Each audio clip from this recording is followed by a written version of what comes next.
Howdy gamers, Old Gamer Guy here. Welcome to another first hour impressions video where I play a new game for about an hour and then I edit it down and I give you some very vague impressions on what I think about it. This is called Gord, and this is not a game I was expecting, but it's a pleasant surprise. We have custom scenarios and I intend to make a video about this, but I think I said the same thing about Age of Wonders 4, and I never did, so who knows if I'll ever get around to that. Here are the various secrets you can unlock for the Chronicle, just pages I guess you can find or unlock in the world. But of course we have a campaign, and we're going to take a look at about the first hour, so let's start with the intro cinematic. Over the years, Calanthea grew under my rule. My campaign to unite the South is almost over. As we speak, my son is directing our army against the remaining forces of the Southern Resistance. Once we're done there, we shall take the North. It's filled with all sorts of vile creatures, but also rich in the gold that I need. Only a few barbaric tribes are desperate enough to inhabit these lands. As my steward, you will have one of them at your disposal. The Tribe of the Dawn. Secure the Golden Route before our army arrives. My emissary Edwin will watch your progress. Fail me, and you will face a fate much worse than any of the savages you've ever fought before. All right, so that was our king speaking, and that voice reminds me of the dragon in Dragon's Dogma. I don't know if that's the same person, but I think I will investigate, and I think I will find out that they are indeed the same person. But never mind that. Here are the difficulties. I'm going to go with standard, and then we're going to get a short loading screen. Colony building games usually don't have too many loading screens, so they are few and far between here, but this is on PS5, so they are also pretty fast. And then we get another movie where we meet a couple of characters. First we have the King's Emissary, who seems like he's going to be the comic relief. And then we have the elder of the tribe that we are going to take over. And he's not really a warrior, he's not really a strategist, so he is mostly happy to have us take over. And speaking of taking over, this is where we get our first gameplay with the tutorial. So the game controls about like you would expect. I'm not going to go through all of this specifically, but zooming in, zooming out, moving the camera, selecting our citizens, it all goes about like you would expect, or at least it's not different enough that it stood out to me.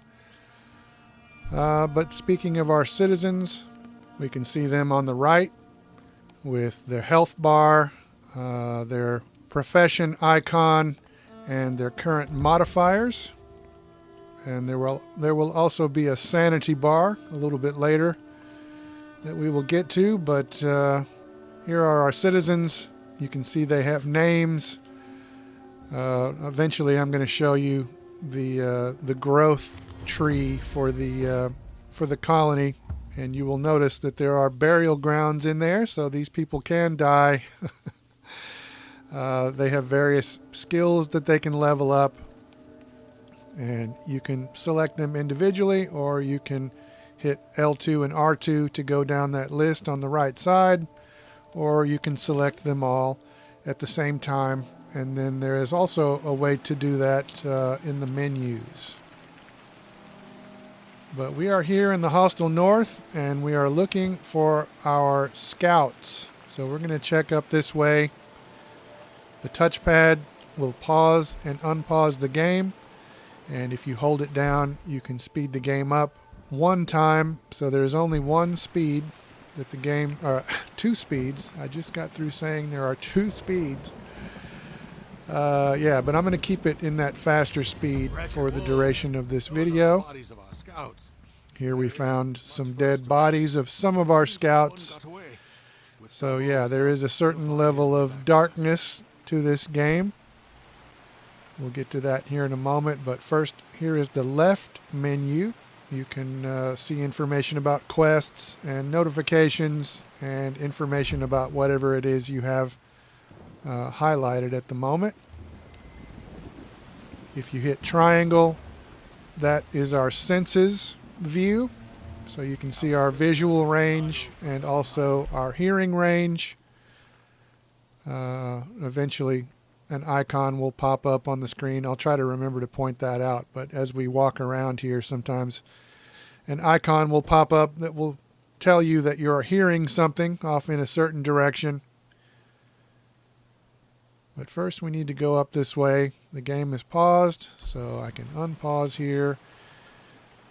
You can see our visual range with our torch. And I started to walk off without searching this broken cart. So we're going to go over here and get some gold. I'm sure as I watch this that I'm going to notice that I'm walking by things that I should have inspected. You may have noticed a little hitch in the frame rate there.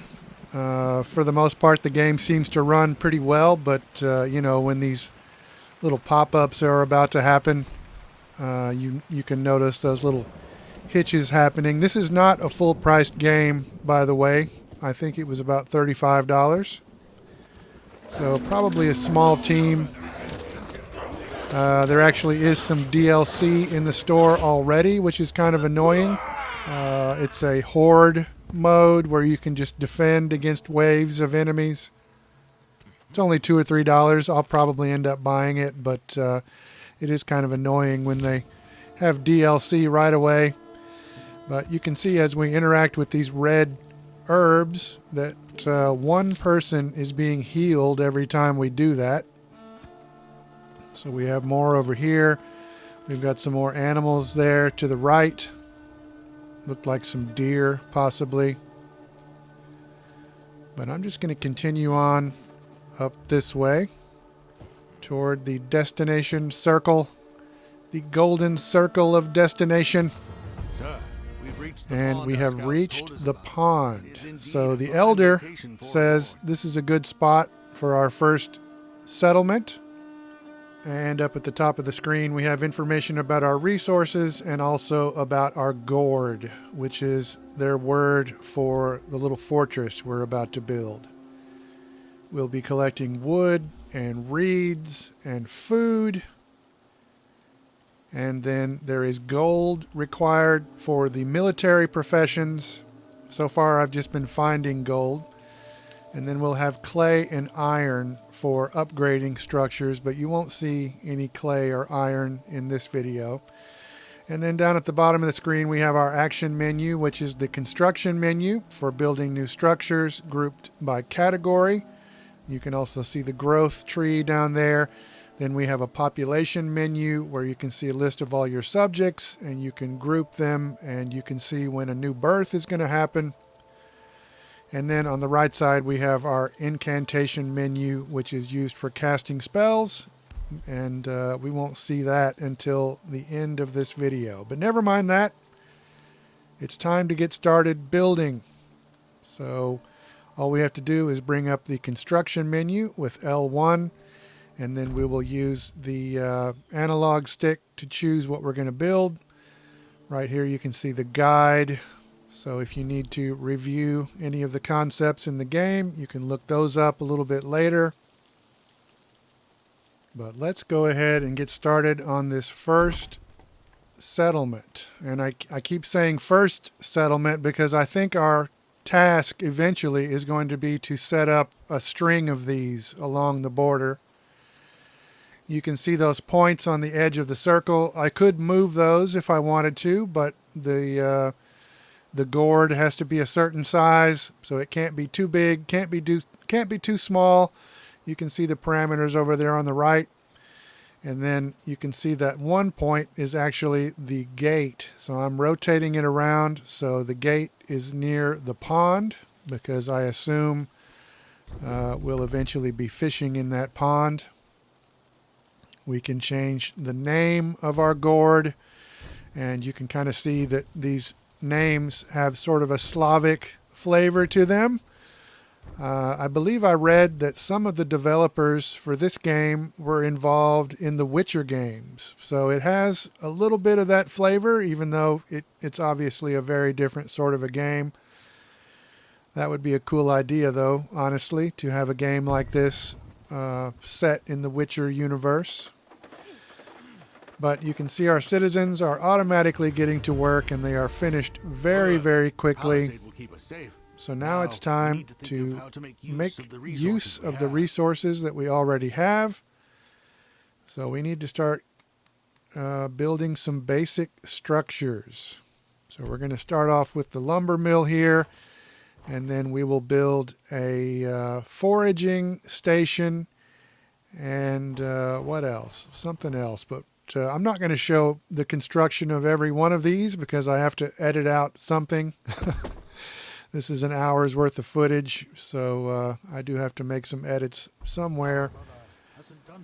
So we're going to skip through some of this, but you can see that the construction happens pretty quickly when everybody's pitching in, and then each structure has a profession associated with it. You can change the professions of your people pretty much whenever you want to, although I think sometimes they have traits that will prohibit them from doing certain things.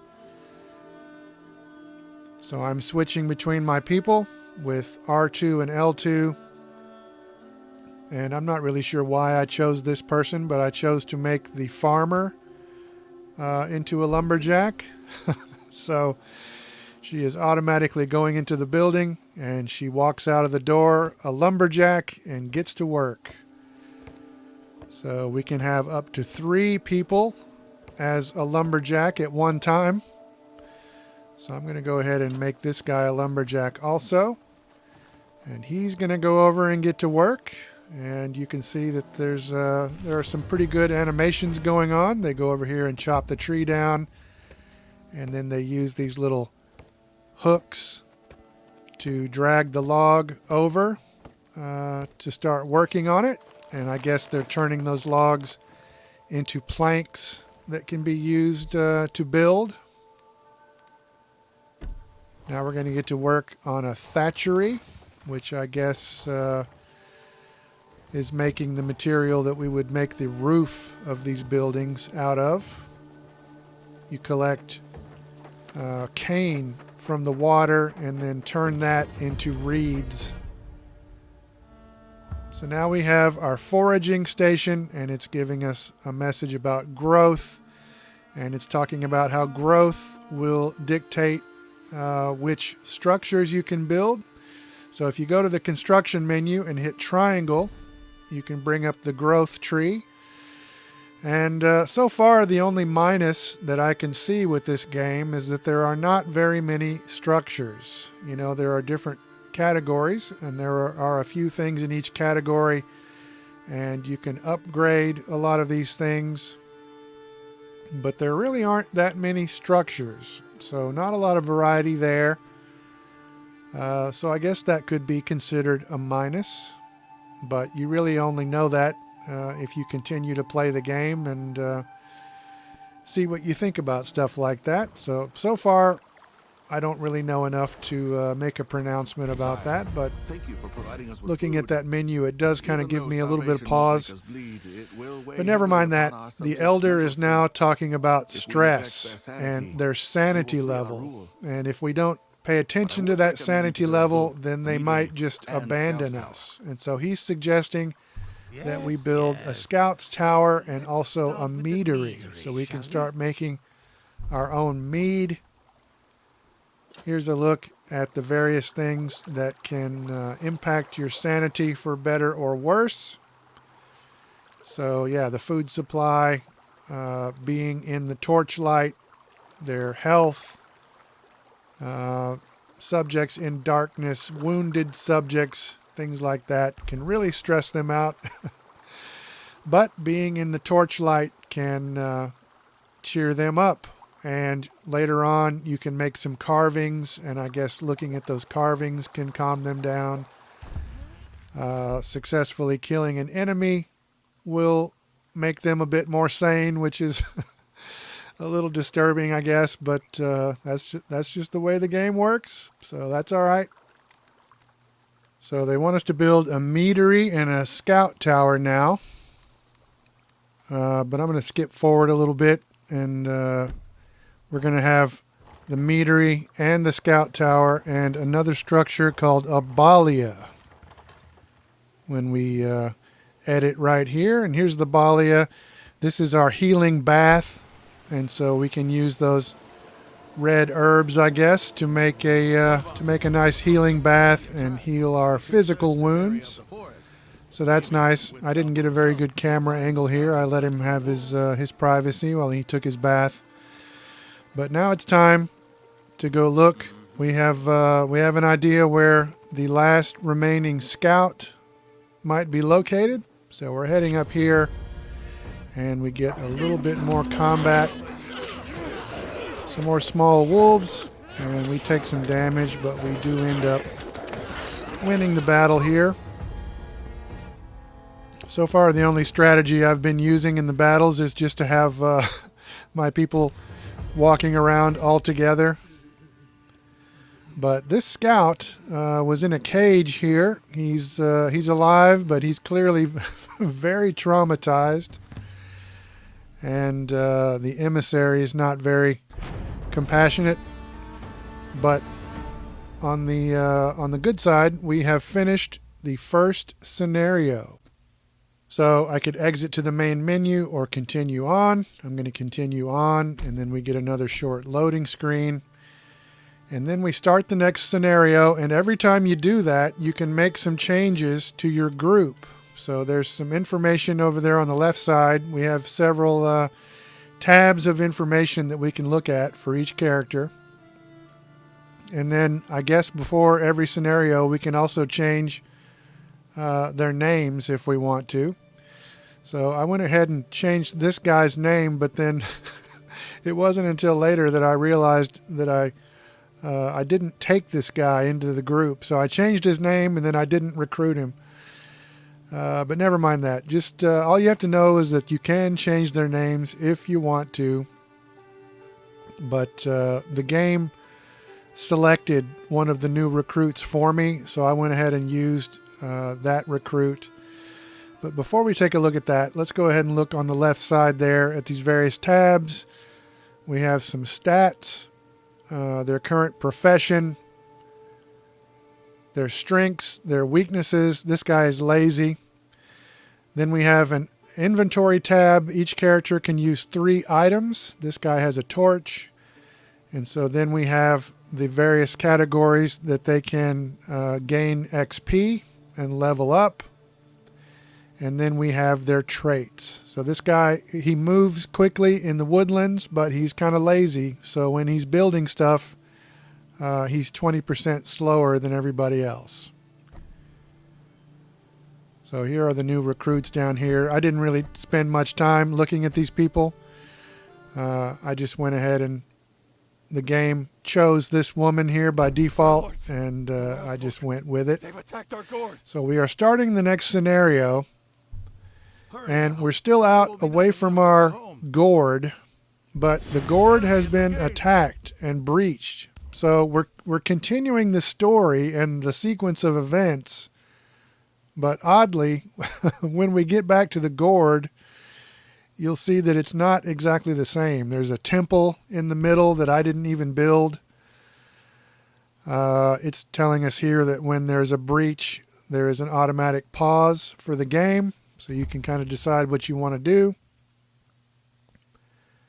But right now, we need to get back over here, and you can see that there's some stuff damaged. You can see there's a temple in the middle of this place. The whole place looks a little bit bigger than it was before also.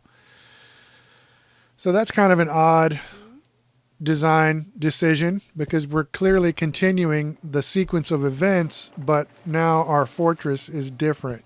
So that's a little weird, but not a big deal. not a huge deal as we approach, and we're looking for some enemies. There they go. It looks like they have low health levels already. So we're going to go ahead and win this battle here. Dear God. And then we will have to start cleaning up this mess they made. Repair the damage and clean up the rubble. But the good news is the damage can be repaired. So we can repair the buildings that can be salvaged. And then there are also piles of rubble that we can clean up, and we can reclaim some of those resources and use them for other things. But that is the next order of business here. And then as soon as we clean up this last pile of junk, the village elder has decided, you know, he's kind of a pacifist, but he sees the wisdom in having good weapons and military training. So he wants us to build an axe pit. So once we choose somebody to be the axe wielder, we'll have to start paying them gold, but their health will be higher, so that's good, and they will do more damage than they did before, so that's nice. But here's the axe pit. We're going to put it over here, kind of by our scout tower. As usual, I agonize over the placement of this building. You can see by the outline whether your spot is valid or not. But here we go, getting to work on our axe pit. Once again, it does not take very long to finish. And then we can choose who to give an axe to. So looking at their basic information, you don't really get too much intel about that, but if we bring up that left side menu, we can look at how much damage they do, and we can look at their level of experience.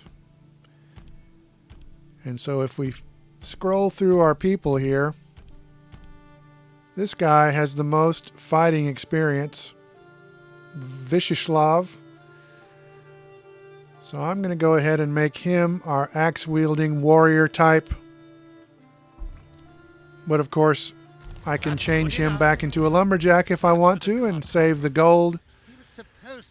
But for now, I think I'm going to go ahead and let him just carry an axe around, because the emissary says we need to go look for the royal cartographer, because the cartographer knows where the gold is that the king wants us to find.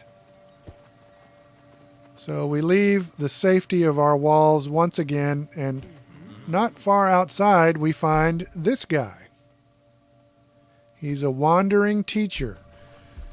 So if I want to spend the gold, he could teach us about food production.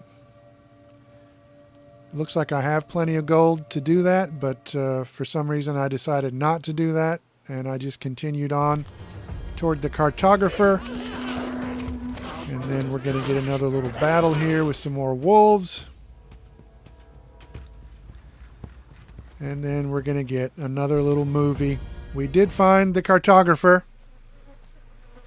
but unfortunately the cartographer is not in very good shape. And once again, the emissary is not the most compassionate guy. He wants us to search the area. We need to find the maps that the cartographer made.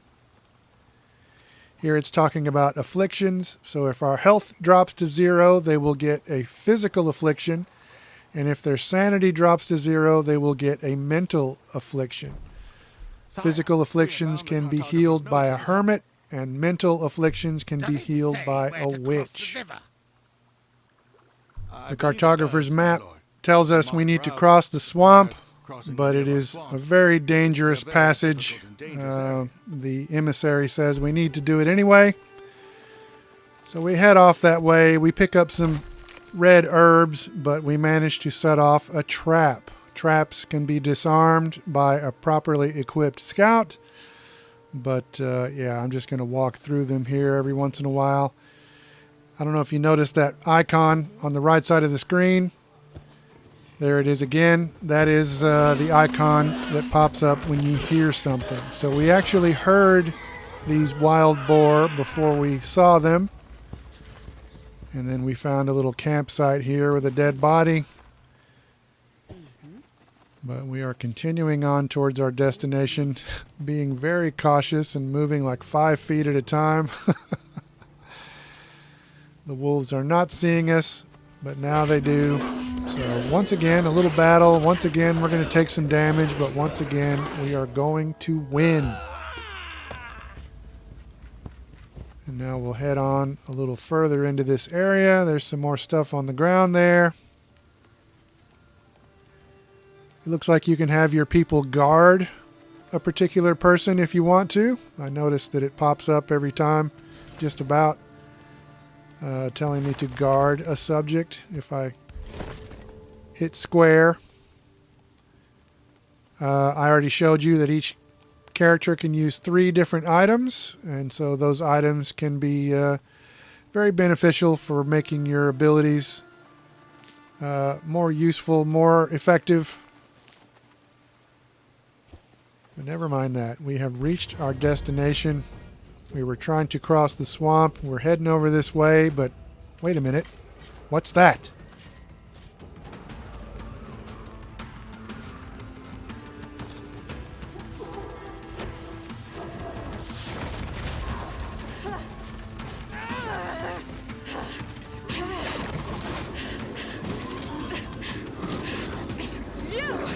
Don't just stand there! Help me! So here is the witch, and we're going to get to recruit her, but first we have to finish this battle here. We're going to do some damage for her, but she's going to cast a nice little spell here. So this is our first incantation. We bring up the incantation menu with R1, and then we will see our available spells. We're only going to have one spell here at the beginning. There are offensive, utility, and support incantations, but we only have, well, I think we only have fracture at this point, but I haven't looked at the at those other spell menus just yet. But we're going to cast a spell on this guy, and it is quite satisfying. This one is mine.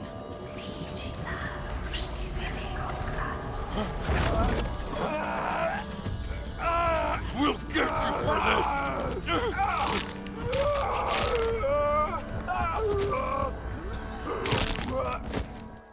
All right, that's what I'm talking about. She seems handy. She is understandably thankful that we helped her out, but the elder is not really sure that it was a great idea because he worships a totally different god. He worships the apparently defeated god of the sun. But since we're talking about worship here, you can probably tell that faith is a thing. And so she wants us to build a temple. She has convinced us that crossing the swamps is probably not a great idea just yet. And so she says we should build a temple and have somebody pray at it, and that will recharge her magic. So that seems like a good idea. She seems like a handy character to have around. But that will do it for my first hour of gameplay. As we head back toward the Gord over here, you can see they are lighting torches, which creates some light, and that helps their sanity.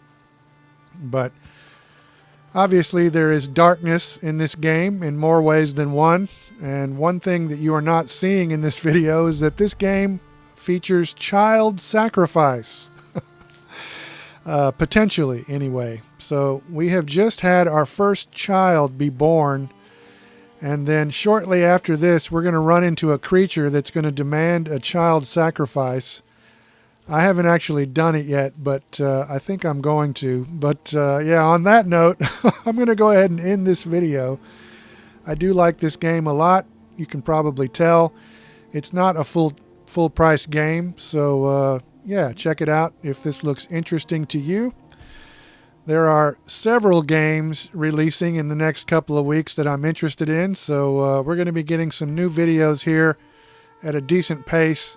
But that'll do it for this video. for now, as always, thank you very much for watching.